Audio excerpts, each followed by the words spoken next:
still in permanent work, and I think about 5 to 6 people have actually moved up to a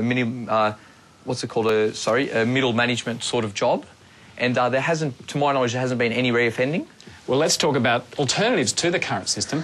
One group who wants to stop the cycle of reoffending amongst Indigenous teens in the Northern Territory is the Ballanu Foundation. They're based in Darwin and run by David Cole, and last year we went out with them to find out more about their cultural healing camps.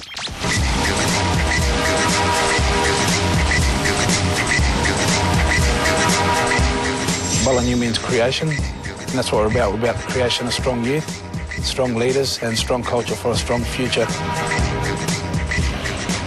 Basically, we bring them out here, we bring out traditional elders, and we take them through a range of different cultural activities. The cultural activities is all about that cultural spiritual healing. That's reconnecting them to their true identity, who they are, and that gives them that self-pride to feel good about who they are as young Indigenous men in this current time. We've got a 10-step personal plan we take them through as well, and the boys basically identify what's happening in their life, problems they have, where they're heading, where they want to be, you know, and that's where we identify a lot of the issues, and that's when we can offer help. Look after our stuff, okay? We find that the boys, they drop their guards when they're out here, because we're not detention people, we're not police, we're not anybody of authority. We're just like big brothers, uncles, grandfathers that are just here to help them and guide them, and so it's a good opportunity to plant those seeds and really try and strengthen them. No, I've never been at bush much. I only get there every now and then, see my family. But yeah, that's why I reckon it's pretty important to at least be here. Out here, it's like different down, you know, because in Darwin there's like a lot of bad things in there, you know, what you can touch and take and drink, whatever. But out here there's nothing, you just learn how to sit down. And when you go back in Darwin, it just don't get to you anymore, you don't even worry about it.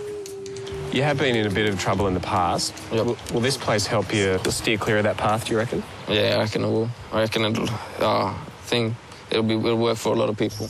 If we can break the cycle in one individual, the children and the children and the children and the children that will flow under that individual becomes a large group of people who benefit from breaking the cycle in the one individual.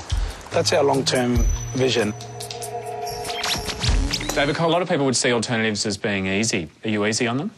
No, there's a combination of tough love. You know, the cultural aspect of our program is really about healing the spirit, and with our people and our kids, it's about reconnecting to who they are. But the reality with suffering is it doesn't discriminate. So what a lot of these kids miss out in life, with many kids in society of all races, is just that simple things of nurturing, guidance, mentoring, respect, being shown the value of respect. And then we also have tough love in there as well. That's definitely a part of it. And is it for serious offences as well? For all types of offences, yeah. Tamara, I'm interested what you think, whether something like what Dave's running could have worked for you. Yeah, I think especially in Aboriginal people, they need elders and other people with strengths and being around a lot, heaps more than what it is now. Especially, I don't know, because I'm from the city and it's a lot of that not happening, or the elders are already, you know, they might not do crime, but they might be drinking or whatever, and then the kids are growing up and they're learning their own bad habits, and they need more so to have elders or other people, you know, for any young person. Dave, can it work in the city, what you're doing? Yeah, we've been asked to trial it down or put it into the city. We've trialled it in remote communities. I think put it into perspective for Aboriginal people in terms of suffering and where we sit with today's situation with imprisonment rates is generational. Taking that back, there's a lot of pain and dysfunction that has caused a lot of breakdown in families. With the breakdown in families, there's come a lot of dysfunction and social problems. With the social problems, there's come with a lot of kids turning to the streets for answers or to survive. We have a really high homeless rate, but it's not recognised in the system because the kids will bounce from home to home, bed to bed, meal to meal. The latest police statistics in the territory show that over 80% of the kids who are breaking in were actually breaking in for food. So it's quite frightening to see the situation that our kids face. Tracy Blundell, you work for the ACT Restorative Justice Unit. Are you seeing success with alternatives to prison? Yeah, we work with juveniles in the criminal justice system. We work with specific offences and their victims. Our scheme is based on working with young people to get them into a conference with their victim to talk about what happened, who had been affected and what needs to be done to repair the harm. And does that work for the victim? Yes, they often get opportunities to ask questions which they didn't know about, like, was it specifically me you targeted, or, you know, is this likely to happen again? Melanie, do you have any data that shows whether these kind of alternatives are working or not? The circle sentencing program in New South Wales, and particularly the evaluation that's been done of the Nowra pilot, showed that recidivism rates were right down, around 10% rather than up towards 50%. And while some people look at circles and think that they're an easy option because it often leads to people not going to jail and rather doing some kind of community service, it is really quite a confronting process for the offender to go through. Laura, you've been through victim counselling. How's it been for you? Well, when I did it, I had the unique opportunity that we designed their punishment, so to say. So usually they just go to, do community service, but I wanted them to go do, a 3-point thing. So go to brain trauma unit and, see what was happening there, the effect on families there, then go do their, community service and then have a counselling on their behaviour. And did it make any difference to you and your sister and how you were feeling? Yeah, I think coming up to the dates it was really hard, and then once we met and sat with them, it just was helpful, to be able to ask the questions. Nick, how would you feel about something like that? Well, I think it's a good idea, but as personally, I wouldn't like to face them as well, because I don't know, I'm just something you're afraid of, especially when you get a gun pulled to your head. Tracy, can I come back to you and ask, are these circle sentencing or restorative justice programs, are they good for the offenders but not for the victims? Under our scheme, we've had quite high satisfaction rates on both sides of the system. For victims, it's often given them a voice. They don't get that in the court system.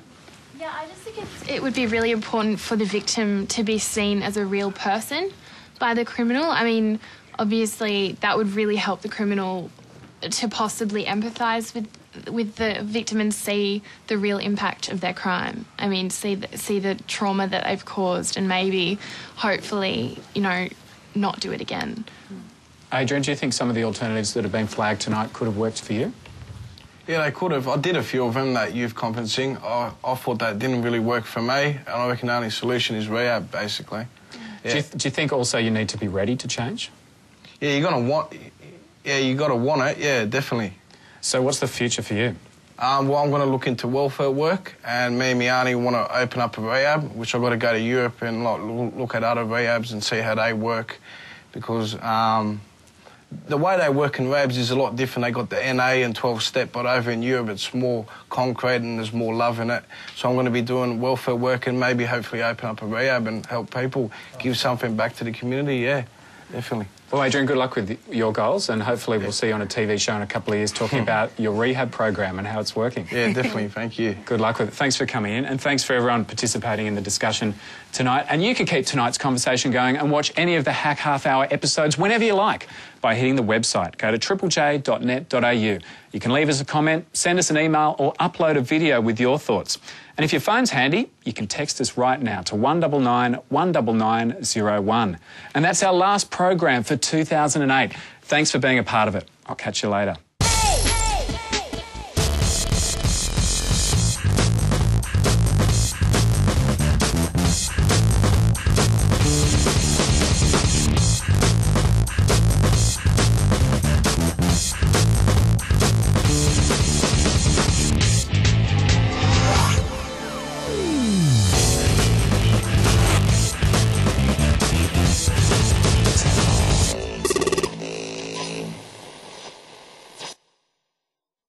If you need to talk to someone about issues raised in this program, you can get advice or counselling by contacting Lifeline on 13 11 14, Kids Helpline on 1800 55 1800, or at reachout.com.au.